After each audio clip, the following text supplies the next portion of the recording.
तो box office पे 1000 करोड़ कमाने के बाद में फाइनली अब कल्कि 2898 AD अब OTT पे आ चुकी है। अब जाहिर सी बात है कि थिएटर के अंदर हम लोग मूवी को फ्रेम बाय फ्रेम नहीं देख सकते हैं, तो इसीलिए OTT पे आने के बाद मैंने कल्कि 2898 AD मूवी को फ्रेम बाय फ्रेम देखने के बाद में कुछ ऐसी डिटेल्स को नोटिस किया जिन्हें हम थिएटर में नोटिस नहीं कर पाए, या फिर कहो तो उन डिटेल्स को हम लोग फ्रेम बाय फ्रेम मूवी देखने के बाद ही नोटिस कर सकते हैं। और हाँ, इसके पहले मैंने कल्कि 2898 AD मूवी के ऊपर एक भी हिडन डिटेल वाली वीडियो नहीं बनाई है, तो इसीलिए आज हम लोग इस वीडियो में इस मूवी की ऑलमोस्ट सारी हिडन डिटेल्स के बारे में बात करने वाले हैं। सो स्टार्टिंग ऑफ मूवी के स्टार्टिंग में महाभारत वाला पूरा सीक्वेंस। तो मूवी की शुरुआत विजयनाथी नेटवर्क के लोगो से स्टार्ट होती है, जहाँ पे हम लोग देख सकते हैं कि इसी लोगो को आगे कंटिन्यू करके अपने को कृष्ण भगवान शंख बजाते हुए दिखाई देते हैं, जो कि महाभारत का युद्ध शुरू होने के पहले का शंख है। इसी शंख के बाद में महाभारत के युद्ध की शुरुआत होती है, जहाँ आप इन सैनिकों को कौरवों की तरफ भागते हुए देख सकते हो युद्ध करने के लिए। और अगर आपको नहीं पता तो फिर कृष्ण भगवान के हाथ में ये जो शंख है, इस शंख का नाम पंचजन्य है, और इसी शंख को बजाने के तुरंत बाद महाभारत के युद्ध की शुरुआत हुई थी। इसके बाद अपने को महाभारत के युद्ध के मेजर मूवमेंट्स के स्निप्स दिखाए जाते हैं, जैसे कि भीष्म पितामह का तीरों पे लेटे रहना जब तक युद्ध खत्म नहीं हो जाता, कर्ण का अपने रथ का पहिया निकालते टाइम पे उसको तीर लगने वाला मूवमेंट, अश्वत्थामा नाम के हाथी का मरना, और अगर आप नोटिस करोगे तो फिर यहाँ पे अपने को युधिष्ठिर की आवाज भी सुनने को मिलती है,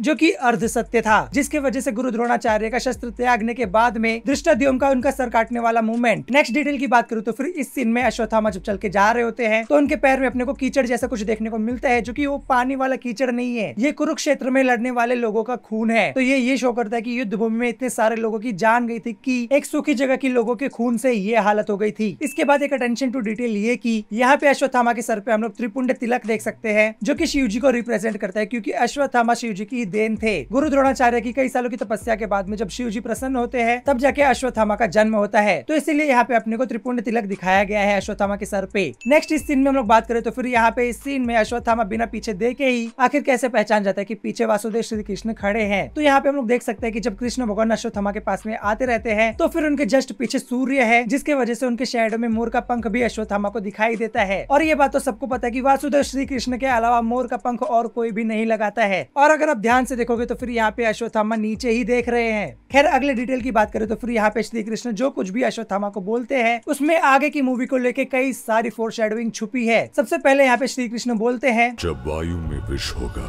और गंगा निर्जल, जब तुम्हारे शिखर की ये मणि तुम्हें स्वयं खोज लेगी, तब समझ लेना कि समय आ चुका है। यहाँ श्री कृष्ण बोलते हैं कि वायु में विष होगा, जो कि हम लोग मूवी में आगे देखते हैं कि सब लोग फ्रेश एयर पाने के लिए मास्क लगाते हैं, फ्रेश एयर खरीदते हैं। गंगा सूख जाएगी, जो कि हम लोग यहाँ पे इस सीन में देख सकते हैं। ये सूखी हुई गंगा नदी है, जहाँ पे हम लोग यहाँ पे नाव और यहाँ पे पीछे हम लोग ब्रिज को देख सकते हैं, जो कि नदी पार करने के लिए बनाया जाता है। और इसके बाद में श्री कृष्ण बोलते हैं कि जब तुम्हारे शिखा की ये मणि जब तुम्हें स्वयं खोज लेगी, तब तुम समझ लेना कि समय आ चुका है। और हमने ये मूवी में देखा ही है कि कैसे रूमी के हाथों ये मणि राया के पास में आती है और रेडर से बचते बचाते कैसे राया ये मणि जाने अनजाने में अश्वत्थामा के पास में ले आता है। तो अश्वत्थामा को ये मणि ढूंढने के लिए कहीं जाना नहीं पड़ा, स्वयं ये मणि उनके पास आ गई। इसके बाद यहाँ पे श्री कृष्ण अगली फोरशैडोइंग करते हैं, जो कि मूवी के क्लाइमेक्स को रिप्रेजेंट करता है। तो जैसा कि श्री कृष्ण ने कहा कि मैं फिर एक अवतार लूंगा, उस युग में कल ही मेरा जन्म रोकने जितना शक्तिशाली होगा। मूवी के पोस्ट क्रेडिट सीन में हम लोग देखते हैं कि कैसे यास्कीन कल्कि भगवान के सीरम के सिर्फ एक ड्रॉप से इतना पावरफुल हो जाता है कि वो गांडीव धनुष तक को उठा लेता है, और अब वो खुद जाने वाला है सुमति को लाने के लिए, जो कि अपने को सेकंड पार्ट में देखने को मिलेगा। So this scene clearly shows that कि कल्कि भगवान के जन्म को रोकने जितना पावरफुल है। नेक्स्ट इन सब के बाद में अपने को एनिमेशन के थ्रू दिखाया जाता है कि कैसे कलयुग कैसे धीरे धीरे अपने चरम सीमा पे पहुंच रहा है, जो कि ऐसे ही नहीं दिखाया गया है। यहाँ पे ऐसे कई सारे इवेंट्स दिखाए गए हैं जो कि रियल लाइफ में हो चुके हैं और फ्यूचर में हो सकते हैं। I mean, ऐसे डार्क इवेंट्स जो कि अपने पास्ट में हो चुके हैं, जहाँ पे सबसे पहले हम लोग ये वाला शॉट देखते हैं जिसमें वाइकिंग्स लोगों को मार रहे हैं। हाँ, ये वाइकिंग्स ही हैं। तो जिनको नहीं पता, विकिंग्स जो कि 1993 से लेकर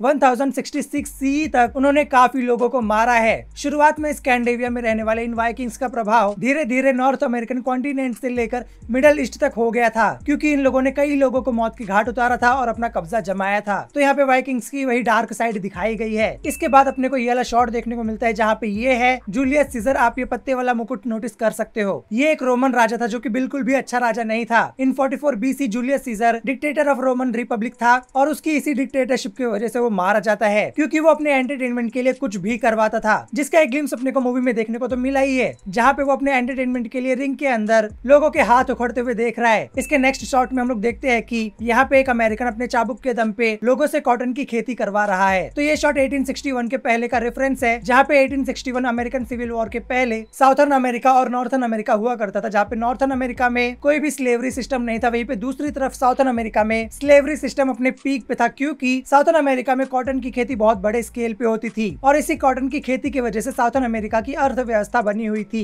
और क्योंकि कॉटन की खेती के लिए काफी ज्यादा लोग भी चाहिए होते, इसलिए साउथर्न अमेरिका में स्लेवरी सिस्टम नहीं हटाया जा रहा था, क्योंकि वहाँ पे कॉटन की खेती हो। तो यहाँ पे वही चीज अपने को मूवी में दिखाया जाता है। और हाँ, अगर आपको नहीं पता तो फिर यही slavery system one of the major reason है अमेरिकन सिविल वॉर होने की। खैर, इसके बाद मुझे इस सीन की शायद ही आपको बताने की जरूरत होगी। हिटलर चचा और उनके कारनामों को तो आप जानते ही होंगे। इसके बाद यहाँ पे अपने को वही नाजी लोगों के द्वारा ज्यूस लोगों के ऊपर हो रहा अत्याचार दिखाया गया है, जिसके बाद वर्ल्ड वॉर और फिर हिंदू वर्सेस मुस्लिम, जहाँ पे इस शॉट को इन लोगों ने काफी ज्यादा अच्छे से दिखाया गया है कि जहाँ पे एक तरफ अपने को मंदिर देखने को मिलता है और वहीं पे दूसरी तरफ मस्जिद। इन शॉर्ट इस फ्रेम में अपने को यही दिखाया गया है कि धर्म को लेकर कैसे लोगों के बीच में लड़ाइयाँ हुई। इसके बाद में कारखानों से निकलने वाला गंदा पानी और केमिकल्स की वजह से जानवर मर रहे हैं, लोगों ने जंगलों को काट दिया है, जिसकी वजह से एनिमल्स के पास भी कोई रहने की जगह नहीं बची है, मतलब कि एनिमल्स पे हुआ अत्याचार। और मोस्ट प्रोबेबली ये वाला शॉट निर्भया केस से रिलेटेड होगा, जो कि आज के टाइम पे भी एक बड़ी प्रॉब्लम है। इसके बाद में ह्यूमन ट्रैफिकिंग और फिर वर्ल्ड वॉर, और फिर लास्ट में अपने को एक सीन देखने को मिलता है जहाँ पे सारे देशों के झंडे गिर जाते हैं, जिसके बाद में जन्म होता है कॉम्प्लेक्स का, जहाँ पे ये सीन शो करता है कि जब सभी देशों के बीच में लड़ाई हो रही थी, वॉर्स हो रहे थे, तो सभी देशों के ध्वस्त होने के बाद में जन्म होता है कॉम्प्लेक्स का। तो सभी देशों के ध्वस्त होने का फायदा उठा के सुप्रीम यास्किन कॉम्प्लेक्स का निर्माण करता है। जिसके बाद में यहाँ पे एक इंपॉर्टेंट डिटेल ये कि इस सीन में अश्वत्थामा की आंखों से आंसू निकलते हुए दिखाया जाता है और अश्वत्थामा आंख बंद करके मंदिर में चले जाते हैं। यहाँ पे इस सीन का मतलब ये है कि अश्वत्थामा दुनिया भर में हुई सारी चीजों के बारे में जानते हैं, लेकिन फिर भी वो कुछ कर नहीं पाते हैं। ये सारी चीजें उनके आंखों के सामने हो रही थी, लेकिन फिर भी वो कुछ कर नहीं पाते हैं और वो बस आंख बंद करके अपने समय का आने का वेट करते हैं। नेक्स्ट डिटेल इस सीन में हम लोग देखते हैं कि राया बोलती है कि दुनिया का आखिरी शहर काशी, जिसपे रूमी कहता है इस दुनिया का पहला शहर। तो जिनको नहीं पता, काशी को वाराणसी भी बोलते हैं और इसलिए यहाँ पे अपने को काशी के एंट्रेंस पे वाराणसी का बोर्ड भी देखने को मिलता है। और अगर आप नोटिस करोगे तो फिर यहाँ पे इस सीन में आपको कई सारे छोटे छोटे टेम्पल्स भी देखने को मिलेंगे, जो कि काफी ज्यादा अच्छी डिटेल है, क्योंकि वाराणसी के अंदर लगभग 3000 के आसपास टेम्पल्स है, चाहे वो छोटे मंदिर हो या फिर बड़े मंदिर, और इसलिए वाराणसी को सिटी ऑफ टेम्पल्स भी कहा जाता है। नेक्स्ट इस सीन में भैरवा फाइट करने से पहले बुज्जी को एक गाना बजाने को बोलता है, और अगर आप इस गाने के लिरिक्स देखोगे तो फिर यहाँ पे लिखा हुआ है कि death is inevitable for the one who is born, rebirth is inevitable for the one who dies, do not lament this inevitable truth. जहाँ पे अगर हम लोग देखें तो फिर ये तीनों लाइन ही इस पूरी कल्कि यूनिवर्स का एक बेसिक प्लॉट है। सिंपली अगर मैं इसके बारे में आपको बताऊं तो फिर इसका मतलब ये है कि मृत्यु सभी की होनी है जो भी पैदा हुआ है, और पुनर्जन्म सभी का होना अवश्य है जो भी मरा है। हमें इसे रोकने या फिर इससे छेड़छाड़ करने की कोशिश नहीं करनी चाहिए। और अगर आप नोटिस करते तो फिर इन्हीं तीनों लाइन के ऊपर कल्कि सिनेमैटिक यूनिवर्स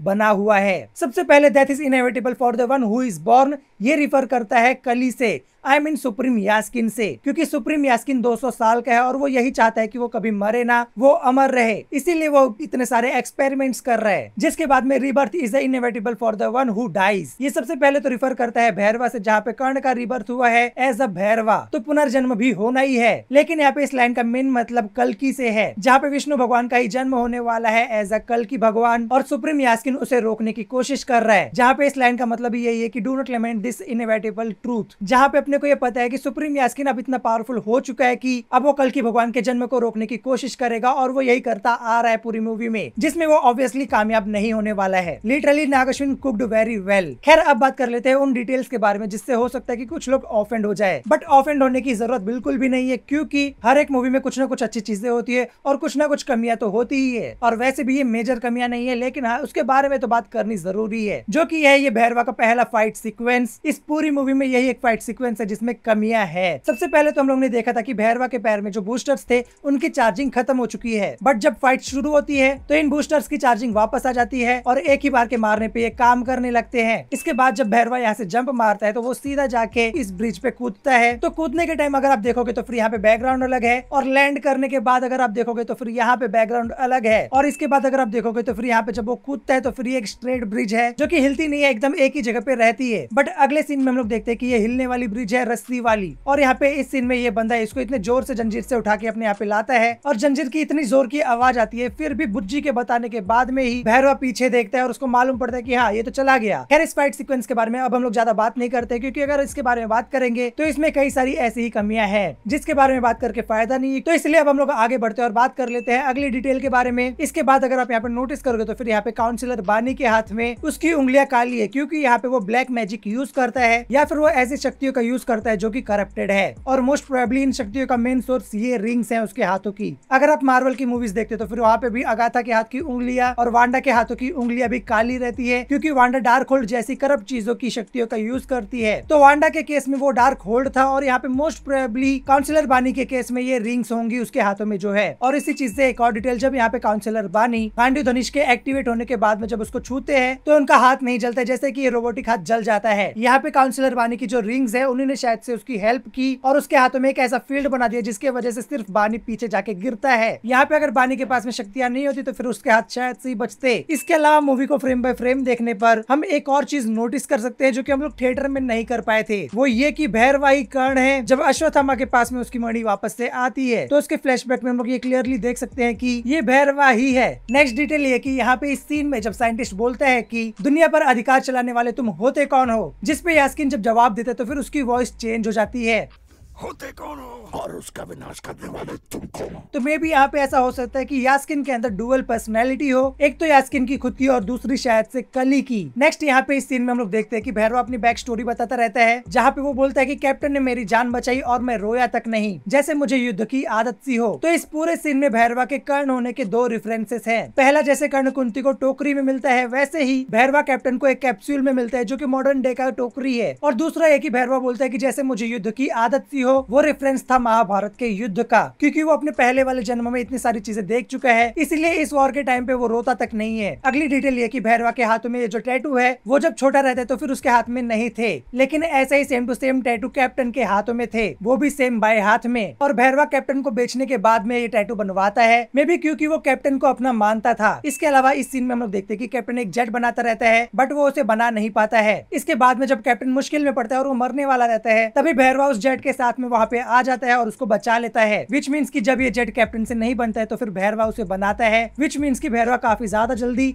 सारी चीजें सीखता है और इसी की वजह से उसने बुज्जी जैसी चीजों को बनाया है। और इसको भी हम लोग कर्ण से एक रेफरेंस मान सकते हैं, क्योंकि कर्ण भी भगवान परशुराम से इतनी सारी विद्या सीखता है, वो भी खाने का काम नहीं था। भैरवा की बैक स्टोरी के बाद में बुज्जी बोलती है कि अगले हफ्ते पूछोगे तो फिर एक और स्टोरी बताएगा, ये अगले हफ्ते पूछोगे तो एक और फ्लैशबैक बताएगा, जहाँ पे मे भी ऐसा हो सकता है कि भैरवा की ये जो बैक स्टोरी है वो सच ना हो, I mean, पूरी तरह से सच ना हो। भैरवा की बैक स्टोरी में और भी कुछ हुआ हो जो कि अपने को यहाँ पे नहीं बताया गया है। इसके बाद अगले डिटेल के बारे में बात करें तो फिर इस सीन में जब सुमति जब यहाँ से बाहर आती रहती है तो फिर यहाँ पे ये फायर सुमति को आगे जाने का रास्ता दे रहे हैं। तो मैं भी यहाँ पे नाग अश्विन कृष्ण भगवान के जन्म का रेफरेंस अपने को यहाँ पे दे रहे हैं, क्योंकि जब श्री कृष्ण का जन्म हुआ था तो फिर वहाँ पे उस टाइम पे समुद्र ने कृष्ण भगवान को जाने का रास्ता दिया था, और सुमति जैसे यास्किन के कैद में थी वैसे ही महादेव की भी कंस के कैद में थी। तो यहाँ पे पानी की जगह पे आग से रिफर किया गया है। तो नाग अश्विन ने रेफरेंसेस तो काफी ज्यादा अच्छे दिए हैं। एनीवेज यहाँ पे इस सीन में कमांडर मानस इस रूम में आते रहते तो फिर यहाँ पे अपने को बहुत सारी चीजें देखने को मिलती है, जहाँ पे सबसे पहले है ये Chad emoji, I mean mobile face, जो कि ईस्टर आइलैंड पे पाया गया है और जिसे रापा नुई लोगों ने बनाया था। जिसके बाद अपने को आगे और भी चीजें दिखाई जाती है, जहाँ पे सबसे पहले अपनी नजर पड़ती है यहाँ पे इस गधे पे, जो कि मोस्ट प्रोबेबली भीम का होगा, क्योंकि ये हनुमान भगवान का तो होगा नहीं, क्योंकि वो अभी भी उनके पास होगा। तो जैसे यहाँ पे काउंसिलर बानी को ये गांडीव धनुष मिला है अर्जुन का, वैसे ही यहाँ पे उसको भीम का ये गधा मिला होगा। बट क्योंकि हो सकता है कि ये गधा एक्टिवेट नहीं हुआ होगा, जैसे ये गांडीव धनुष एक्टिवेट होता है और उसके बाद में बानी का हाथ जलते जलते रह जाता है, तो वैसा कुछ गधे के साथ में नहीं हुआ होगा, इसीलिए बानी ने उसके ऊपर इतना ध्यान नहीं दिया और बाजू में बस रखा है। इसके अलावा यहाँ पे गधे के ठीक पीछे हम लोग देख सकते हैं तिरुपति वेंकटेश्वर भगवान का मुकुट। नाउ इस सीन में जब रेडर्स वीरन को पकड़ लेते हैं और वीरन को गाड़ी का दरवाजा खोलने के लिए बोलता है, तो जहाँ पे बड़ी ही चालाकी से वीरन 2 बटन दबाता है, एक तो दरवाजा खोलने के लिए और दूसरा इल्यूजन क्रिएट करने के लिए। बट आई थिंक मेरे हिसाब से अगर ये लोग यहाँ पे ये नहीं करते, इसके बजाय वीरन इस वाले रेडर को संभालता और बाकी दोनों इस रेडर को मारते, तो फिर कुछ होता ही नहीं और ये लोग आराम से बच के निकल जाते, क्योंकि यहाँ पे इस टाइम पे सिर्फ यही दोनों रेडर्स थे, बाकी तो इसके अलार्म बजाने के बाद में आते हैं। बट वही बात है कि अगर ये सब नहीं होता तो फिर अश्वत्थामा कहाँ से आते और वो सुमति को कैसे बचाते।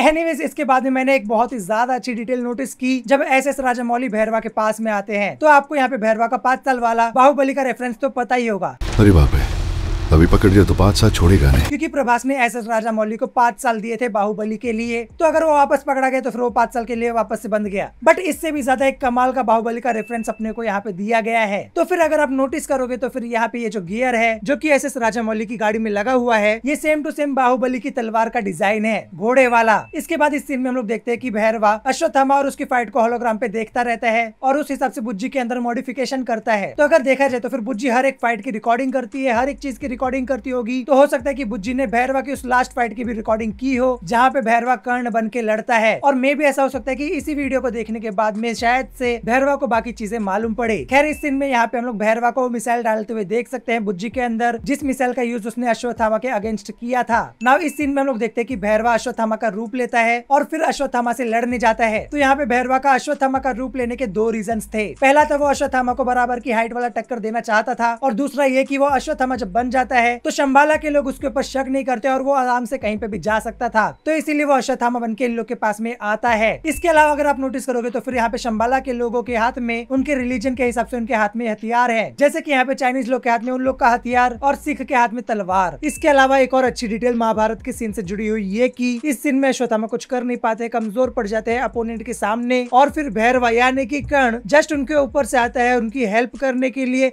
सेम टू सेम वैसे ही जिस तरह से महाभारत के टाइम पे अर्जुन के तीरों से अश्वत्थामा का रथ टूट जाता है और वो नीचे गिर जाता है, तो फिर ठीक उसके ऊपर से ही कर्ण का रथ आता है और कर्ण बोलता है कि देरी तो नहीं हुए आचार्य पुत्र। अब लास्ट की फाइट में अगर आप नोटिस करोगे तो फिर यहाँ पे अर्जुन के तीर में से ठंडर की पावर निकल रही है ब्लू कलर की, क्योंकि उन्हें इंद्र भगवान का बेटा माना जाता है। वहीं पे कर्ण के तीरों में से आग निकल रही है क्योंकि उसे सूर्य पुत्र कर्ण कहा जाता है। और अगर आप नोटिस करोगे तो फिर यहाँ पे अश्वत्थामा के तीरों में से ग्रीन कलर की एनर्जी निकल रही है। नाउ लास्ट डिटेल की अगर हम लोग बात करें तो फिर इस सीन में यास्किन के पीछे 5 बॉल्स रहते हैं, बट यहाँ पे 4 बॉल्स कन्वर्ट होते हैं उसके हाथ में और 1 बॉल उसके पीछे चले जाता है। जो कि उसके पीछे चले जाता है तो फिर हो सकता है कि आगे चल के अपने को इस बॉल के बारे में भी मालूम पड़े और हो सकता है कि ये यास्किन की एक इंपॉर्टेंट पावर में से एक हो। तो यहीं पे खत्म होती है आज की मेरी ये हिडन डिटेल्स। वैसे तो इस मूवी में बताने के लिए और भी कई सारी चीजें हैं, लेकिन आज की वीडियो में बस इतना ही। इनके अलावा आपने क्या इस मूवी में नोटिस किया वो मुझे कमेंट सेक्शन में जरूर बताना। बाकी अगर आपको ये वाली वीडियो अच्छी लगी हो तो वीडियो को लाइक कर देना, चैनल पर नए हो चैनल सब्सक्राइब कर देना, और अगर आपने अब तक मेरी ये वाली वीडियोस नहीं देखी तो इसे भी चेकआउट कर लेना। मिलूंगा मैं आपको अगली वीडियो में, तब तक के लिए टाटा।